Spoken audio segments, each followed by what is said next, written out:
Bonjour et bienvenue dans cette vidéo approche consacrée à la visualisation du plan de descente. Affichons le repère pare-brise ainsi que notre repère équivalent à un angle de 3 degrés à vision de pilote, environ 3 cm à longueur de bras. Ce repère nous permet de savoir si nous sommes au-dessus ou en dessous du plan. Si l'angle est inférieur, nous sommes sous le plan. Si l'angle est équivalent à 3 degrés au repère tracé, nous sommes sur le plan. Sinon, nous sommes au-dessus du plan. Nous voyons sur ce repère le plan de descente semble à peu près constant. Le point d'aboutissement est situé au plot blanc, les plots IFR sur cet atterrissage, et le deuxième point de repère est l'horizon.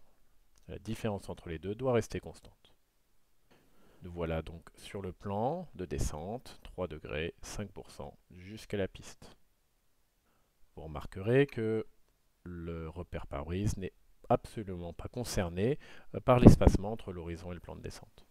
Naturellement, pendant la descente, il s'agit de piloter l'avion avec sa vitesse, appliquer la configuration, sortir la réchauffe, le voler naturellement. Le vario est cohérent, environ 350 pieds par minute. Plus nous nous rapprochons de la piste, plus nous pouvons distinguer précisément le point d'aboutissement ainsi que l'horizon. Nous voilà donc sur le plan de descente.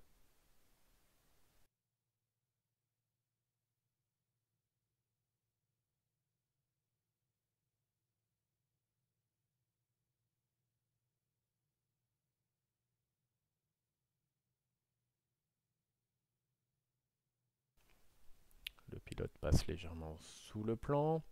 Nous le visualisons notamment bien sur ce repère.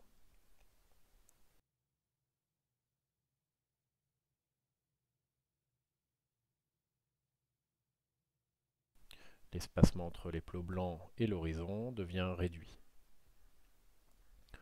Le pilote finit par l'identifier, la vitesse est basse, il choisit donc de remettre un petit peu de gaz.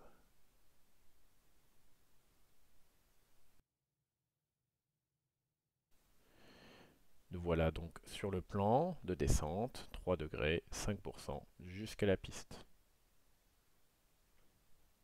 Cet espacement est conforme. Nous voyons que l'espacement s'accentue, nous sommes au-dessus du plan de descente.